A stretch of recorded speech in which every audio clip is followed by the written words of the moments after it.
కోల్కతాలో medical college trainee డాక్టర్పై అత్యాచారం హత్య ఘటనను నిరసిస్తూ మెడ్సిటీ హాస్పిటల్ మెడికల్ కాలేజ్ వైద్యులు విద్యార్థులు మేడ్చల్ జాతీయ రహదారి 44పై నిరసన ర్యాలీ చేపట్టారు. ఈ సందర్భంగా పలువురు వైద్యులు విద్యార్థులు మాట్లాడుతూ మానవత్వం నీచపు స్థాయికి దిగజారిందని చెప్పడానికి ఉదాహరణ ఈ ఘటన అని, ట్రైనీ డాక్టర్పై జరిగిన ఘటనకు నిరసనలో భాగంగా 12 గంటలు వైద్య సేవలను దేశవ్యాప్తంగా నిలిపివేసి నిరసన చేపట్టడం జరుగుతుందని తెలిపారు. డ్యూటీలో ఉన్న మెడికల్ పీజీ విద్యార్థినిపై అత్యాచారం హత్య చేసిన నిందితులను వెంటనే శిక్షించాలని డిమాండ్ చేశారు. ఈ నిరసన కార్యక్రమంలో 200 మందికి పైగా మెడిసిటీ ఆసుపత్రి వైద్యులు విద్యార్థులు పాల్గొనడం జరిగింది.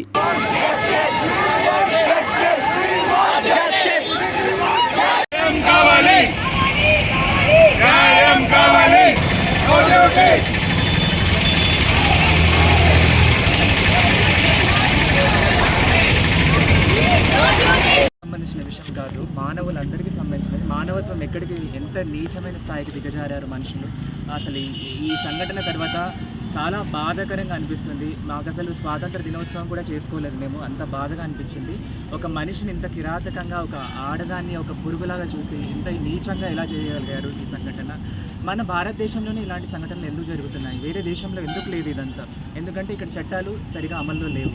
ఏం చేసినా ఎలాగైనా తప్పించుకోవచ్చు అనే ధీమాగా జనాలు ఇలా వ్యవహరిస్తున్నారు.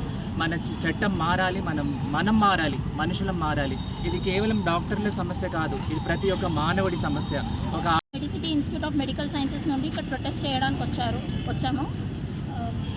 మా మెయిన్ కన్సర్న్ అందరికీ తెలుసు, వీ వాంట్ జస్టిస్. ఇది ఆర్జేకర్ మెడికల్ కాలేజ్లో జరిగిన హత్య గురించే ఈ ప్రొటెస్ట్ అంతా.